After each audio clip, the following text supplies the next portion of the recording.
Hi, and welcome everyone to SABA North America's Chai Chat. This is our immigration Chai Chat, our podcast that we have every few weeks to discuss all of the important immigration changes that you are seeing in the news. With me today, I have Mala Bajpai, my co-host. She is one of our co-chairs for immigration. I'm Lalitha Alladi. I'm the president-elect here at SABA North America. And with us today, we have two former immigration co-chairs. In fact, they co-chair together. We've got Madhurima Paturi from Paturi Law. She's located in Orlando, Florida. And we have Tejas Shah, who's a partner at Barnes and Thornburg. So thank you both for joining us today. We're really looking forward to engaging in this conversation about H-1Bs. Before we begin, a few housekeeping matters. Just want to let everybody know that, while we're having this conversation, we'll be talking about some, important nuances in H-1B. However, none of this is legal advice. Instead, you should always consult with an immigration attorney to discuss your specific matters. So please don't construe this as legal advice. And secondly, SABA North America is a nonpartisan organization. So we will continue to just talk about immigration and, how we can file things in a manner that will still be consistent with the immigration laws. So with that, let's get started. Mala, do you want to tee us off? Sure. We were talking just before this webinar got started, and I had to hold down our panelists to not get started on our conversation because we are all so experienced and so entrenched in H-1Bs that there's so much to talk about. But, a big, the start of all of this conversation happened in September 20th. Lalitha was at the SABA executive retreat, and I'm not sure if any of the attendees were on that H-1B seminar that happened, but obviously we all know now about the executive proclamation that came out issuing a $100,000 fee for every H-1B, which sent many, many people into a panic. As practitioners, we were in a panic. People were catching emergency flights back to land within the 24 hours. Lalitha, can you tell us a little bit about that day and what SABA did? Sure. Yeah. So that day, you're right. There were some of us at a retreat in San Francisco, and this proclamation, when it came out on a Friday evening, the panic was also because being at the end of a workday, employers could not reach their attorneys, employees could not reach their employers, and it just set off this chain of panic. And I actually expect that our esteemed colleagues that we have with us today were not on that call because each of them were hosting similar Zoom calls with thousands of folks on it because that's the kind of need that was out there. Each of us were answering questions either on phone calls or Zoom, trying to answer what this meant because it was, to be very frank, confusing. There were a lot of unanswered questions in the proclamation, and we all did our best to say, this is what we think, but we still have to wait for more guidance. And then as we know, a week or two later, there was some more guidance provided, and then we were able to give a little bit more concrete answers. So with that, let's get started. One of the things that came about was this rule about the $100,000 fee. So let me kick that off. Let's start off. Madhu, do you want to tell us about what was this $100,000 fee that was discussed? And now what do we know about who it applies to? As you rightly said, that it was on Friday evening. Nobody is actually looking at the news, right? Actually almost 48 hours, right? It's a confusing for the lot of attorneys. Forget about actual employers and employees. We really don't know what to say, how to say. Um, it's confusing, as you said, either whatever the way it came out, some of those words are taken out of it in the initial, the proclamation is released, and it was really, really shaky, especially for the people who are getting into the flight, especially leaving from the United States, or people who are already back in the country and not planning to come anytime soon to the United States. They have to rush to come in, and obviously the airline tickets are double, tripled. And all everybody has a question is how soon I have to get back, because especially most of our community is back in India or South Asia, takes almost 24 hours to get here. Can I come back before that timing, right? That was really confusing, and it took almost 48 hours for the White House to come back and tell that this doesn't apply to the people who already have the H-1B or who already have the stamping. This only applies for the people who applies after certain period of the time. That was really, really confusing, but it also relieved. Okay, it's not the people, somebody who already got stuck and they couldn't able to come within that 24 hours. It really relieved them. Okay, I don't have to pay 100,000. And there are few people, in fact, that who are thinking that where is I'm paying? How is I'm paying this 100,000? Because there is no regulations or instructions on it. I'm glad it didn't apply for the people who applied before September 21st and who got the stamping and who are already here, or it doesn't apply to the who are extending, amending, change of status, who are already in the United States. So I think that we we are more clear than in the first week now, that it applies to anybody who are outside the country and going to the consular processing 100,000, right? That also very important what we're going to discuss tonight, especially for the H-1B registration, how it's going to be affecting. And there is a whole new topic about the waiver of the 100K, how you can get the waiver. Probably they We'll just get came to that. kicking on that. Yeah, we will get to that for sure. Yeah. Well, and Tejas, I'm curious because the three of us, we are, small firms. So, we are talking to other small firms and trying to assess, but, you're from a larger firm. What was it like at your firm? What were the discussions? And, how are you advising your clients on that? Yeah, I mean, I think we were probably all dealing with a similar set of circumstances, right? I have strong opinions about an administration releasing a presidential proclamation on a Friday afternoon, and ordering it to go into effect on a Monday morning. But this is a nonpartisan webinar, and therefore I'm not going to share my opinions about what that reflects. But what I will say is that, just like, and kudos to SABA for really meeting the moment by organizing that webinar. On our end, we were literally going into our immigration database and saying, what is the fastest way for us to notify everybody, out there that as of Saturday morning, we believe that this could impact you if you don't get back before the proclamation goes into effect. And so we had people on Saturday morning, I was taking my kids to tennis on a conference call, we're all figuring that out. And we sent this gigantic message to people, everyone we were able to source through our INAssume database. And so, it was a crisis, right? And I think we were all sort of, working through that crisis and wanting to notify people as best we could. And then, of course, a few hours later, they made us look dumb because, they say, oh, it's just the dirty immigration lawyers. The reality is that, this doesn't apply to an existing H-1B worker. But I think we all did the right thing at that Oh, moment yeah. because we were Yeah. working through live information, Yeah. and sort of, advising people as best we could.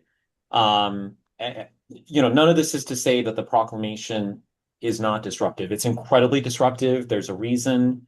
There are multiple lawsuits that have been filed against the proclamation, challenging it in federal court. But at least for that moment, the most immediate, sort of crisis concern that we have was relieved a little bit. Yeah. And I feel like, at that moment, we all had to meet the moment and disseminate the information as fast as we could. And uh, as attorneys, we have to make sure that we provide advice that is the safest for our clients. So until that additional information came out, this was the safest way to play it. Yes, catch the next flight and get over here, right? Now they're already here. They've spent the thousands of dollars to get here, and then the new information comes out. We never meant this to be for you. Yeah, but what if it did? Right. Right. Who's going Right. to help them then? Yeah, no, and it was a terrible situation, right? Because I mean, I read stories about, I think it was an Indian national who spent $10,000 cutting short a vacation, and coming home, all to discover It didn't actually it's not an issue, and there's no redress for that. But, for the person advising them, that was still the right thing to do because at Yep. that moment, it was unclear whether that person would be allowed to re-enter the US.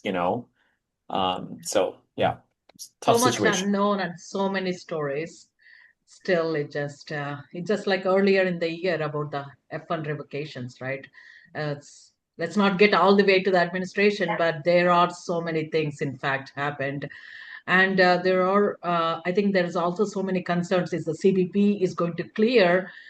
Is my immigration is going to clear in the Abu Dhabi? As long as I get to the Abu Dhabi, is I'm okay to get into here because it's Right, less than 24 right, hours? right. Or is it affect just me or my dependents who are on the H4? It's like Right. so many questions, unknown, unknown, unknown. I think that we are all went to the definitely a turmoil here. Right. Yep. So How where do are you we feel now? Do you feel Yeah. like you know it better now when it's A lot applicable? better, a lot better. At least we have some clearance, right? Still 100K hurts. I'm not saying that. That's a different discussion. We're going to get there on the high skilled labor and 100K, how we're going to be all getting resulted in next few years. But at least a big relief that it doesn't affect to most of them are already here, right? Yeah, but can I just note though that this is still incredibly arbitrary, right? I'll give you a specific example. We work with a medical center in Chicagoland, and they were hiring a physician who was finishing a fellowship on an H-1B somewhere else and had literally gone to South America, for about a month to get married, was taking a break between the two roles and then was going to come back to work for our client on an H-1B. And lo and behold, the person was outside the United States at the moment when the proclamation went into effect. And of course, that person is now subject to the proclamation because they were going to re-enter based on the H-1B that my client was going to file for them with consular processing. So there's a level of arbitrariness that, yes, okay, there's a whole group of people already in the US who are not affected by this.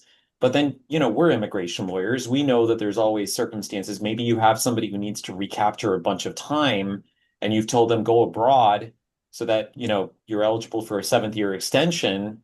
Now, even though that person is already a part of the workforce here, that person is going to have to, is going to become subject to the proclamation. Or if you have a DACA recipient that your client is sponsoring, they're not eligible for a change of status. That person's going to have to go abroad. And now Yeah. that person is subject to the 100K. So, Tejas, is Before the waiver applies there? Is the 100K waiver what we are talking about? I I know I that there is inter no specific regulations there. How is this even affect? Have I you interpret it applied for to any apply. waivers?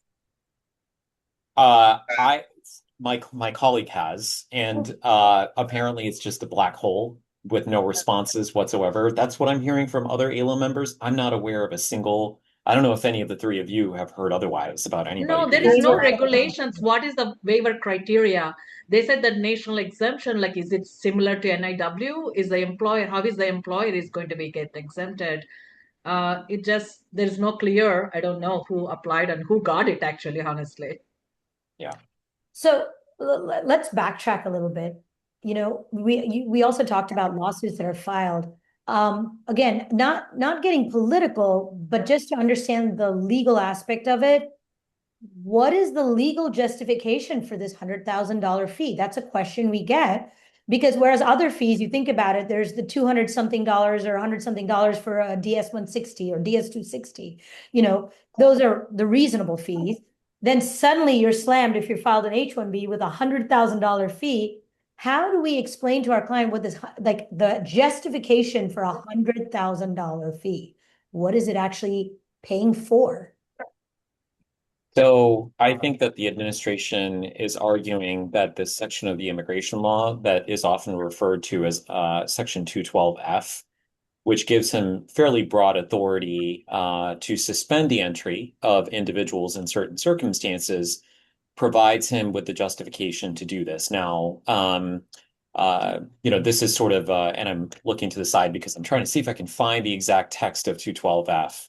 But this is a novel attempt to use this particular, provision, right? So during the first Trump administration, we all remember, there was what is often known as the Muslim ban that was issued, and they were using 212F to do that. Now, 212F is an entry. It's a suspension of entry. And so, in that particular instance, the Supreme Court ultimately had held that, hey, the president has fairly broad authority. There's some pretty notable lines that, John Roberts included in the opinion, basically saying the president's authority is vast when it comes to 212F, but it was clearly understood there that it applied to people outside the United States. Now, I think what they're doing is they're taking that concept of person outside the United States, right? And that's where the place where you're activating the H-1B becomes relevant, because if you're somebody that needs to go abroad to activate your H-1B because you're ineligible for a change of status, I think they are viewing that as a scenario where the 212F provision would apply to them versus somebody who's been approved for a change of status and is simply going abroad to get an H-1B visa stamp and then return to the US. The weakness, I think, and this is where, what the litigation is basically tackling, and there's 3 different lawsuits, including one that Sajco, a nonprofit that SABA supports and is acting as co-counsel there, is that number one, there's no precedent for the imposition of a fee like this. Second, 212F they're using 212F to do something that's clearly in conflict with sort of a set of fees that Congress has otherwise authorized pursuant to other sections of immigration law. So, does 212F basically swallow up all of that stuff? Does it supersede everything else? And then there's an argument that it's a tax. And then lastly, the way the fee is being collected is really odd, right? Because you don't pay the fee when you're attempting to enter the United States. You're supposed to pay the fee when you file the application. So then the question is, how is that an entry, fee? Anyway, not to get too far down that path, but it's hard to explain to clients because it seems so arbitrary, and it kind of is, Yeah, right. At least we don't have anybody ready to give the 100,000 check for sure. It's a 5,800% increase. I was on a webinar today, and there were 2 attorneys that had clients willing to pay the fee, which I was shocked by. There is a question, 2 questions. Just to clarify, does the $100,000 fee only apply to someone applying for an H-1B outside of the country through consular processing? Can you clarify who it does not apply to? Panelists. It doesn't apply somebody who is already in the United States, just say like who are on the F1, B2, any other non-immigrant visa and trying to do the change of status. I know they're very particular about somebody who is entering right before on a non-immigrant visa and applying for the H-1B lottery. I think it's hard to prove that one. I don't know, at least for me. I don't know if they just may have a different view on that. Anybody who is already in the United States and doing the change of status, it doesn't apply for them. And somebody who is already on the H-1B doing the extension, amendment, or any changes to the existing H-1B doesn't apply to them. Yeah, basically anybody in the United States, I guess. I generally agree with Madhu. I think my only slight caveat to that would be also you have to take into consideration eligibility for a change of status, because if that F1 has a status violation, like we've all seen those CPT RFEs, and if they ultimately say we don't think you're eligible for a change of status, it's my understanding that USCIS will then turn around and say, because you're ineligible for a change of status and you have to apply for consular processing due to the status violation, you're now subject to the 100K fee. So the challenge now for us as immigration lawyers is we have to do a lot more upfront, assessment of whether or not the individual has maintained status, because we could tell a client that this person is not subject to the fee. Then we file it, USCIS cites some information that we weren't aware of, and all of a sudden they're like, by the way, you owe us 100K. We're going to have a lot of really upset clients, Right. Well, a lot of those things don't come until the RFA comes, right? We saw those things, bunch of them. Yeah, it's very hard to vet those things, especially day one CPTs and the STEM OPT violations. We don't know until the RFP comes through. Is it Yeah, limited to H-1B or other such visas such as H-4 as well? No, I don't just believe it applies to H-Force. Okay, I go ahead. I think that's a really good segue into the upcoming lottery, which was announced March 4th through the 19th. I have it on my whiteboard in big red markers. And I'm sure we're all getting a lot of inquiries about that. Tejas or Madhu, can you tell us what are the changes in the lottery this year? Madhu, do you want to take a first crack at it? And then, Yeah, definitely. I think that the biggest change is wage level based, right? Rather than just random selected lottery system.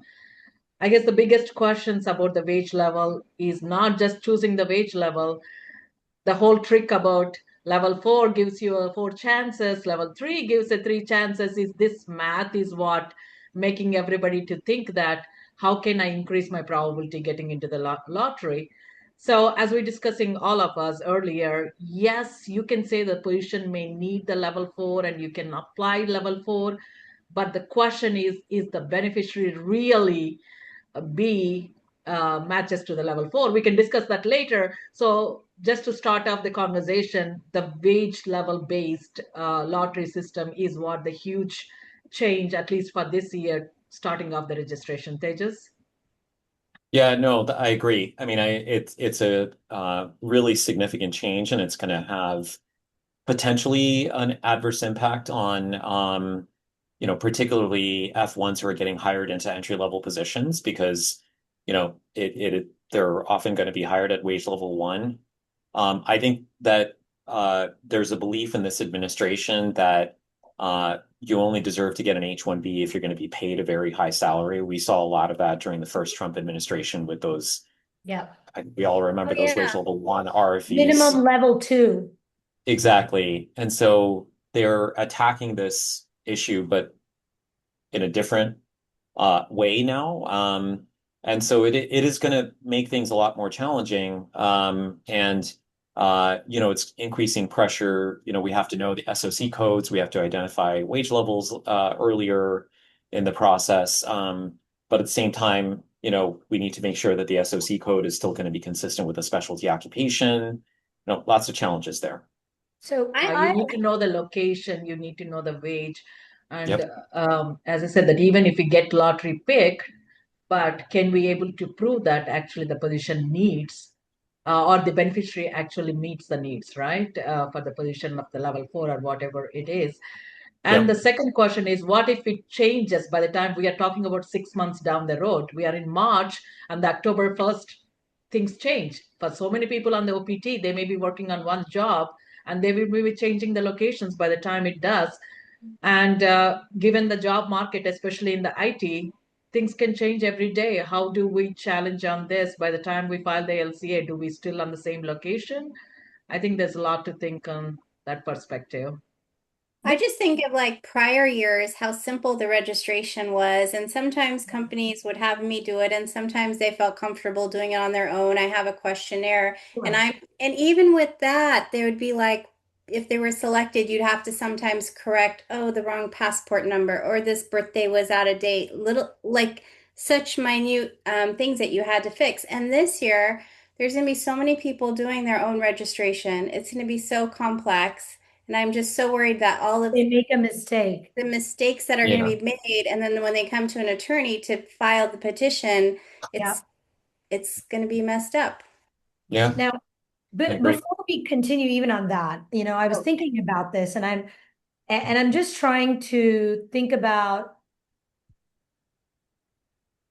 how these two rules, the $100,000 rule, as well as the level, 1, 2, 3, 4 level wages, how these two may interact, right? By saying that you're going to have at level four tries in the lottery and so on, you are incentivizing that you pay or that the people who apply for H-1Bs be individuals who are at higher pay and higher skilled, correct?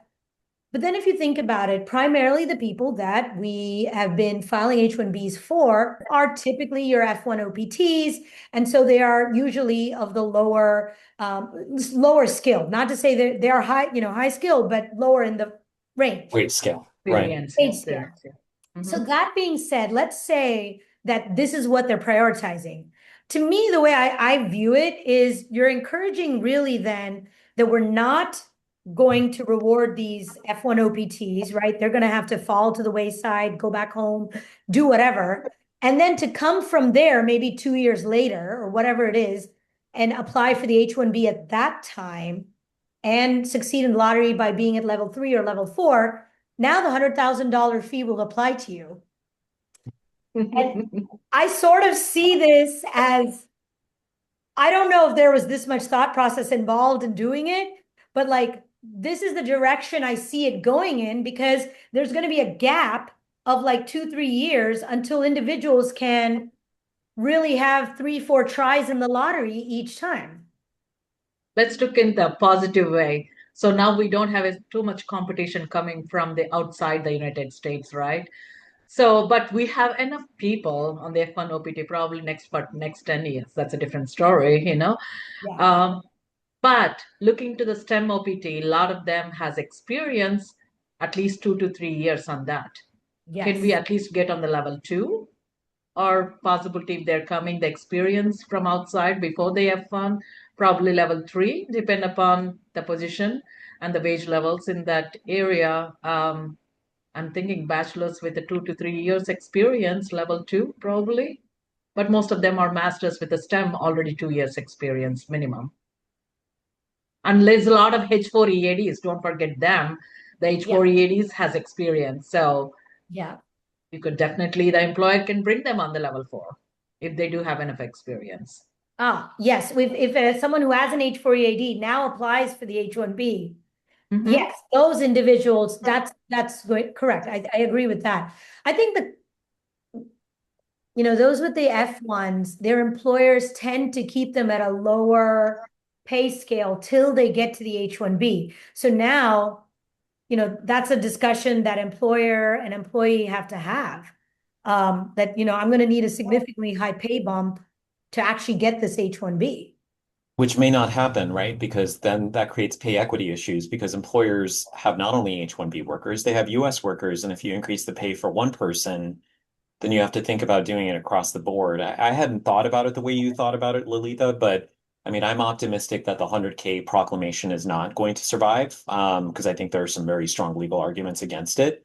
But you're right that that could be part of the design. The thing that I'm thinking about is, I don't know if the three of you, are working with any clients that have folks on L1Bs from India or China. As you know, there's often a lot of pressure to transition people on L1Bs to an H1B because if you're on an L1B from India, you're still waiting for 20 years to get your green card and you can't extend your L1B on 5 years.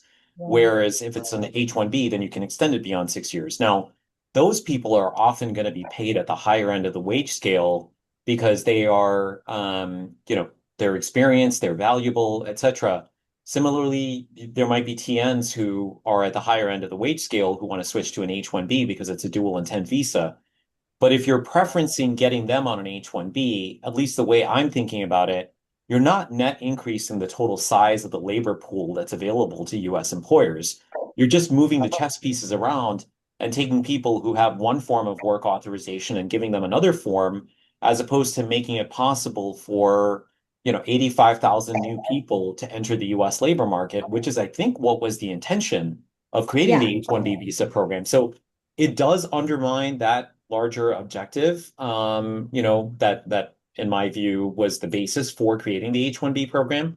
And so it's going to have this if this type of design survives, over, let's say, a 5 to 10 year period, I feel like it could have a pretty negative impact on our labor market. Traffic. Not just Absolutely. individuals, but on the macro level as well. Yep. They're looking only into the sense of technology, right? Yes, the AI can be done anything, technology can be done anything, but we have so much shortage with the actual medical field, manufacturing field. This is what hands-on, that's what the most concern is. Yeah. Yep. Now we have some more questions here when we're talking about the wage levels. The question is, are the 4 levels only determined solely based on wages, or does job title, experience level, is that also looked at as well as other criteria?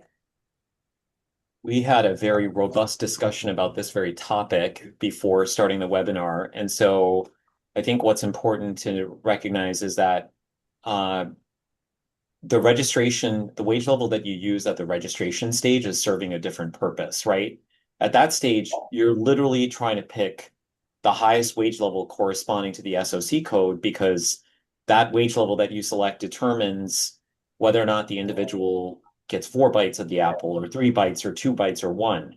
But just because you select that wage level for the registration may not necessarily translate into the correct wage level when you apply the DOL guidance on wage level selection at the LCA stage of the process, right? Because we were talking about the example of maybe, AI salaries have been like outrageously high, right? In many companies. And so maybe a person is at a wage level 2 when you look at the requirements of the position, but they're getting paid at a salary that's above wage level 4. If you use wage level 4 at the registration stage of it, do you want to stick to wage level 4, when you file the LCA? And yes, there is an argument to be made that you should because you want consistency. But on the other hand, what if that industry normalizes such that now they're paying them closer to the true wage level 2? Are you setting a precedent by using wage level 4 in the LCA where with the next H-1B petition you filed for the next person, they're going to say, wait, for the same role, you're saying wage level 4 on one occasion and wage level 2? So I don't know that there are great answers to these questions, but I think it's relevant to this person's question because, under normal circumstances, when you're selecting wage level, you look at what is the requirement for the role, what's the educational requirement, what's the experience requirement. But in the context of setting the wage level for registration, it almost feels it is irrelevant because you want to pick the highest wage level that, is covered by this person's salary. I mean, I think the more conservative approach would be to take the LCA approach and put it in registration. Otherwise, you're going to be taking a chance of an inconsistency being caught out when you file and getting an RFE. But that's just my vote. Right. I mean, the regulation itself is not clear, right? Right. But we are assuming that, just like Mala said, we don't want to be inconsistent. You want to take whatever you're going to put it in the LCA, take the same thing here. Right. Yeah, the RFEs are, I think USCIS is going to answer us if there is inconsistency. A lot of RFEs, I think. Yes. The next question is, will the 20,000 master's cap still hold? Does it have any role to play in the wage levels? It does still hold, but they're doing the same process. So last year, the big change that they made, or was it a few years ago, was that they ran the bachelor's, the general cap first, because that increased the number of master's people who were being selected across the board. So they're still going to do that. But so they'll run the general cap and then, the general lottery. And then they'll take only the people who are left over that have a US master's or other advanced degree, but they'll still be selecting between them based on the wage level. Mm-hmm. Everybody is going to be in the general cap first. The remaining of the masters goes again 20,000. So they get a double chance, basically. Yeah. And another question that we have is, where can we access or find the SOC level and wage information for the lottery? You have to go to the flag site. So if you go to flag.dol.gov, you'll find a link to prevailing wage data. You have to select the SOC code, whether you're using the All Industries database, and then, that's where the data will show up. One of the interesting things about this, and would love to hear other people's thoughts on this, I don't think we can base the wage level selection process on alternative wage surveys, right? So if we have a situation where we're wanting to use an alternative wage survey, in essence, this sort of prevents us from doing that because we're going to need to look at,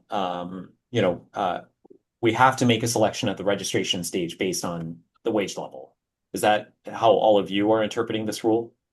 Yeah, I'm wondering the same thing. As we have in the flag system, we have the alternative systems, how you can choose the salary. Are we going to have the same thing in the actual registration based on which level, which source we are choosing actually? I mean, on the ALA document that they just released, it says if an employer uses a valid alternative wage survey to determine the prevailing wage for the H-1B and the offered salary is below OEWS level 1 for the relevant SOC code, the beneficiary will receive one entry, level 1. Oh, I see. Okay. Got it. Yep. Got it. Okay. That's good to And know. also That's the other source is ONET if you want to learn more about the occupation itself, the requirements, SVP levels, all those kind of things. ONET is other source. People can learn about more about occupations. You can take it from there, the SOC code, and put it in the FLC data center. Try to get the wages that way too. So, we talked about, momentarily you mentioned that something about the locations, and we know that for H-1B, it is location specific. It matters where the individual will be working. So if we all know that it's important then to list all of the locations where an individual could be working, but one, let's start the conversation with the basic information. Why is that important? Okay, why is it important to have all the locations on there? And then two, once you've done that, does this affect wage in some way? And so how will USCIS look at this when you have multiple locations and wages that may be different? Honestly, I don't even know. Maybe Tejas or one of you may probably know that. Do they even give an opportunity for us in the registration application, the multiple locations to put it in there? I know that they want to take the lowest salary from the location where you're choosing. Do we have the similar kind of, like in LCA, we have a chance to put the multiple locations? I'm not really sure how that is going to Well, I play mean, we out. don't have the registration Form, information yet, yeah. but it almost sounds like we're almost doing the LCA first. We're putting in all that information is what it sounds like. We have to do Yeah. the analysis. We have to complete the analysis. So, I mean, I guess for me, like the way, if it's a multiple location, I've always viewed, so let's say that there's a location in Chicago and San Francisco, and San Francisco is probably going to be the higher wage rate area. Mm-hmm. I could be incorrect here, but I've always operated in a manner where if the person's only going to be paid the one salary, you've got to base the wage level selection on the LCA for based on whatever location has the highest wages. So you can't say I'm going to use wage level 2 for Chicago and then wage level 1 for San Francisco. It's got to be Correct. consistent. So in that situation, if it's multiple locations such that you're selecting a wage level at the registration stage, you'd have to base it off of, the location with the highest wage level requirements, San Francisco in this example. But going back to your question, Lalitha, about the importance of including all the locations, I mean, number one, that's just necessary for LCA compliance, right? Because if you have somebody working at a particular location that's not listed on an LCA for more than 30 days, that's an H-1B violation. They could be found out of status. Their H-1B could be revoked. All sorts of issues could follow from there. And then, figuring out those locations is important because if a client doesn't tell you in advance of registration, oh, this person's going to be spending 3 months in San Francisco, by the way, and you think that, they're going to be spending an entire year in Chicago, you've made an incorrect wage selection, and then you get around to preparing the H-1B petition, and you realize there's a new location to be listed, and it changes your wage level. You've got a problem, Yeah. I think one of the contradictory stages, I think that, I don't know if one of you can correct. I think Mala, you're mentioning earlier too. I guess there is somewhere it mentioned if there is a multiple locations, and they will be looking into the lowest wage location for the selection purpose, which is a contradictory to what we usually do with the LCA. We go with a higher level. Yes, it's like a lose-lose situation. It says Very the sketchy, lowest, yeah. yeah, lowest wins. So if you have your wage level 1 in San Francisco and your wage level 2 in Chicago, you're only going to get one entry Right. based on San Francisco. Let's say you get selected and then you have to fill out your LCA, then it has to be the higher one in Chicago is the pay rate. So Yeah. purposes of Completely the opposite, yeah. lottery, so it feels like it's really unnatural and really, I feel lose-lose. But Yeah. Yep. Well, and that leads me to the question, when we're talking about the importance of putting these locations on the LCA, this leads me to talk about site visits. What are we seeing these days in terms of site visits? Has it increased? How particular are they? What should somebody know? You mentioned something about 30 days. Let's talk about all of that. So on my end, I have not seen a huge increase in site visits per se. Would be curious to hear about what the three of you have seen, or at least what your clients are reporting to you. But to the extent that site visits, well, so I'll modify that slightly by saying, number one, I think all four of us have probably heard about some horror stories in the last 12 months of H-1B workers being visited at home, and some of that has to do with like ICE being quite aggressive, and H-1B workers being detained in some circumstances. But I don't think of those as traditional site visits. I think by site visits, you're referring more so to like FDNS, USCIS, and Right. Dealing with the Department LCA. Yeah. Yep, and Department of Labor. And so in that context, one situation that I saw, and it actually started under the previous administration that was very concerning, is USCIS came and did a site visit about a worker who was a software engineer. His H-1B petition was filed as a wage level 3, and then he ended up being promoted into a new role that really should have been wage level 4, but because it was an inline promotion, we didn't believe that an amendment of his H-1B was necessary. There's, clear policy guidance from USCIS saying you don't have to do that. Well, the USCIS FDNS officer gathered information about his position, and the employer provided a lot of information about his current role at the time of the visit, which was now sort of that elevated, wage level 4 position. They did their own calculation based on the position requirements, BS plus 5 or higher, and said, you should have classified it as wage level 4. You classified it as wage level 3, and they issued a notice of intent to revoke. And we argued against it, but they ultimately revoked the petition. So it was extremely concerning, because it's not USCIS's job to be sitting there second guessing wage levels. And second, there clearly is a reason why the petition was classified as wage level 3. And the reality was the person was getting paid above wage level 4 as a practical matter. It's just that the corresponding LCA was wage level 3.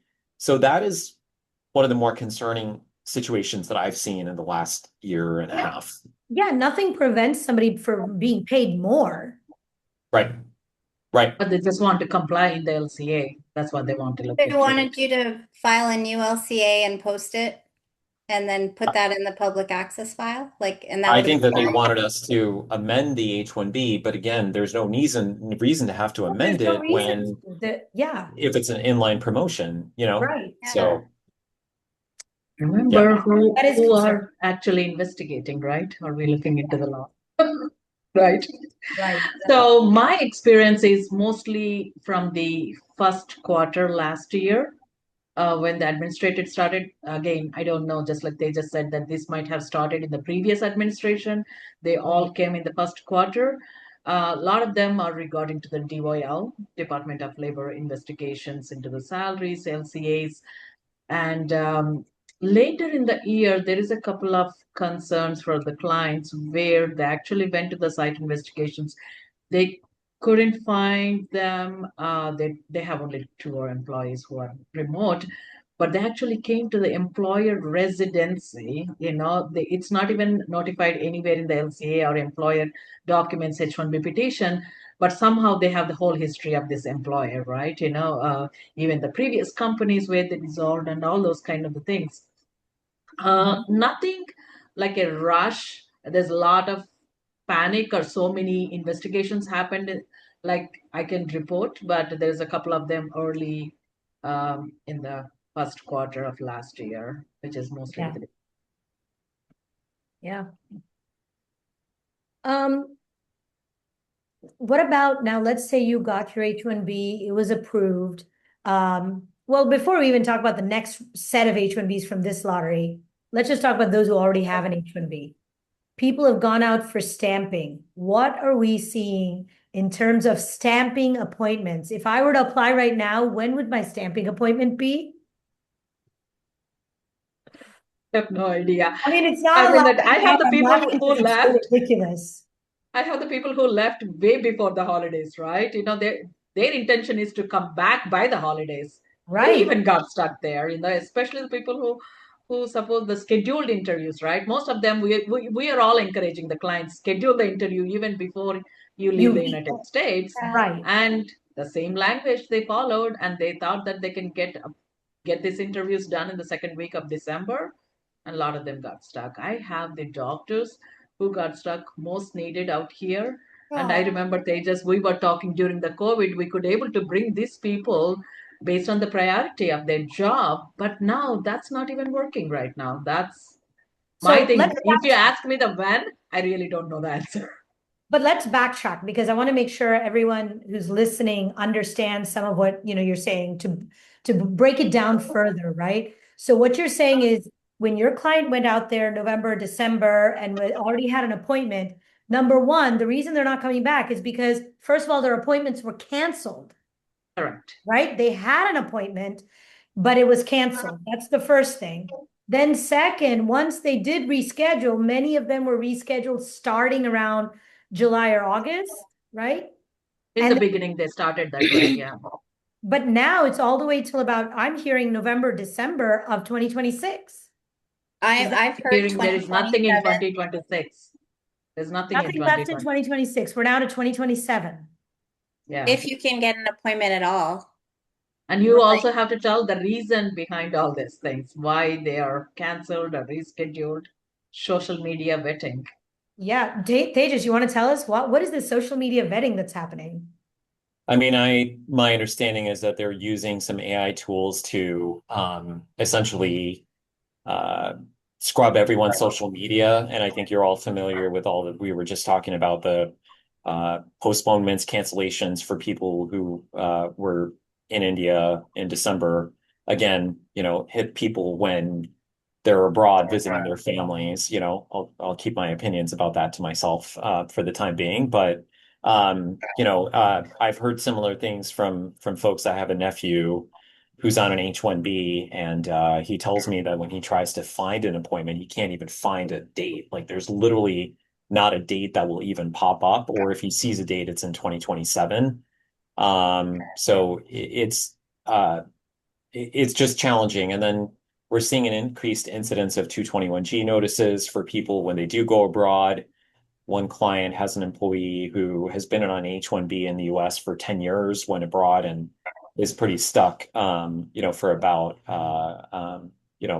I think 4 months at this point, waiting for the 221G clearance. And as you know, once those are issued, it's very hard to get any information about what's going on. They won't even respond to congressional inquiries. Right. Is there any lawsuits on this, Tejas, especially this whole family separation? I have so many H-1Bs out there, and the H-4s are sitting here, and without knowing that how long this will be taking forever. Department of State lawsuits. Yeah, I mean, I'm not certain. Like, I guess, my worry there is that you could be looking at a situation where like the government would argue, oh, it's like, what is that? They have this, the consular exception, like where they basically argue that anything having to do with visa issuance is outside the jurisdiction of the courts. So I know that mandamuses are sometimes filed, and I don't know, Madhu, maybe you know more about this. I just don't know how successful those are. I'm just concerned, with the whole tax issues nowadays after the COVID, employers are not really running your payrolls after a certain time when you are outside the country. Now we are talking not knowing for a year if they're going to come or no. In that case, there is no H-1B status. What are we discussing about these dependents who are here on the H-4? I Yeah. mean, is that a Yeah. issue? I think that there is definitely a very important discussions need to be, especially if And they need the extension, if they need something yeah. who are sitting here. Yeah, and you bring up a good point because another related topic that I've seen, I don't know if the three of you have seen this, but we had a situation last year where an individual worked remotely from abroad for 5 months. Yeah. There were multiple reasons for it. One of them was the need to recapture time because the employer had started his perm very late and he just needed time abroad so that he could extend out his 6-year max out date. Right. So he's coming back to the US through Abu Dhabi, pre-clearance in Abu Dhabi. His H-1B petition is valid. And the CBP officer in Abu Dhabi says, "Oh, you've been outside the US for more than 2 months. Why doesn't your LCA reflect that?" He's like, "How can my LCA reflect that? The LCA only covers employment locations inside the United States." Oh my Right. God. CBP officer says, "Nope, you've had a status violation," basically revokes his H-1B visa and refuses to let him board that flight. So then this gentleman had to go back to India, get a new H-1B visa stamp, and then return. And so I don't know if the issue is poor training or Yes. lack of understanding of immigration law, but I've heard about similar instances from other AILA members and more specifically out of Abu Dhabi. Oh, And it's extremely concerning because we're all going to have these situations where an H-1B worker is outside the US for longer than 60 days. It could be family circumstances. It could be a 221G notice, could be Yeah. strategy. So I have started telling employees who are going to be taking lengthy trips abroad not to fly through Abu Dhabi. And Yeah. I'm telling them, even though everyone wants to fly Etihad because it's a good airline, relatively. But anyway, so it's just that's another concern with these lengthy absences. Yeah, that I'm is really concerned concerning. about the dependents, especially if they have to get stuck here for months and years. Yeah. Yep. Yeah. I mean, I think a trend that we've had, Mala and I have talked about this on practically every one of our chai chats now. When we are advising our clients, we're having to advise them twofold. One, this is the law. This is what is supposed to happen. The law is probably on their side as we're filing ABCD. However, practically speaking, we're not sure that's how it'll get adjudicated. And it's kind of like, and some of these things you can't predict because you wouldn't imagine, like the scenario that you talked about, that they're going to revoke an H-1B because an LCA doesn't cover a site outside of the US. I mean, that Right. we And can't have thought about that because it's just wrong. and how do you get redress in that situation, right? Because Yeah. it's a real-time situation. I remember it was a Sunday afternoon. I was hanging out with my kids, I think doing a puzzle with them or something. And I started getting this frantic call from a client who's like, "Hey, what do we do here?"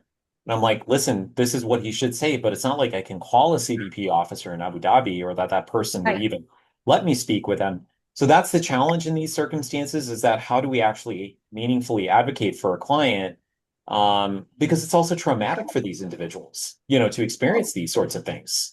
Yeah. And that happened like a year ago. So if that were to happen now and they needed a new H-1B visa stamp, they wouldn't even get that appointment for another year. Yep. Yeah. Yeah. Yeah. Oh, well, we are all advising the same thing. Don't travel unless it's needed, right? Travel Absolutely. unless it's needed. And But we all have families. We may have to go. well, not just families, especially, a lot of these folks are going back to their home in South Asian countries because they're getting married. What do you even say to that? You can't just say put your life completely on hold, but you have to say that's a risk you have to assess, right? Obviously, yeah, you want to get married, but this may also be how it affects your work. It's just such a tough decision that they have to make. And how come the appointments are available for the B1, B2? Are we not vetting them? Is it not the same Exactly. timeline for both of them? Yeah. Just so bizarre. Yeah. Yeah. I think we all have the clients who got stuck outside right now waiting for the appointments. There's Right. a there's a question about changes to the lottery registration and the H-1B application process. We did talk about the changes already to the lottery, but we didn't really talk too much about the application process and like what are you seeing in terms of those changes, like processing times? Oh, I have, it's been pending from last June. You The still Yeah. have, lottery, Yeah, me too. oh, Yeah. the I just lottery from I the previous year. yeah. I've had to change to premium processing because how long can you wait? Some I of mean, them don't want to change to premium processing because they're outside the country. What is the need for the premium processing if I can't get the appointment to go? yeah. That's true. That's true. Yeah. But Yeah. this I is the mean, I think first year that that's been a problem, right? I just remember premium processing, you got your answer, but if you didn't premium process, it's okay. They would generally adjudicate it before October 1. This is the first time I feel Yes. like. This is Yeah. the first time I've seen it where it's not. No. Yeah. This is insane. the Um, only saving grace is the CAF gap now applies through April 1st, right? And that's been helpful for some individuals yeah. because it's extended the amount of time that we can wait, to get an approval versus the old September 30th, which was far too short. Yeah. Yeah. Well, as we get close to the end of the hour, I'd love to hear your final thoughts, anything you want to tell our viewers about H-1Bs. Any final thoughts? H-1Bs are under attack, is my final thought, right? And it's a tricky, tricky time, but they're still an incredibly valuable tool, not only for US businesses, but also for our community. And I think it's important, as we're continuing these conversations with employers, that we make it clear to them that there is still a path for somebody to be on an H-1B. It's just Mm-hmm. a little more complex than it used to be. I Yeah. think from my side, keep advocating. It's very important for our community still to grow. And don't, I think that people are getting stuck with one industry with the H-1Bs, but there's so much need for the hands-on jobs. I think we still have to keep advocating as a community, as a attorneys, as a SABA. I think we are not there yet to give the hands with administration or anybody who is trying to stop this H-1B. Yeah. Okay. Well, I want to thank you both. I know Mala and I greatly appreciate you being here and giving us your time to discuss this. Wishing everybody well in their H-1B journeys. The attorneys, as well as those who are applying, the employers, the employees, everybody is struggling in some way. But for anybody who joined us late and wanted to hear some of what we discussed before, this has been recorded and will be on our SABA website. So please visit that if you want to watch this or any of the prior Chai Chats. All of that will be available there. So with that, I want to thank you both and have a great night. Thank Thank you, you. Sabah. Hi, Yeah. everyone. Thank you.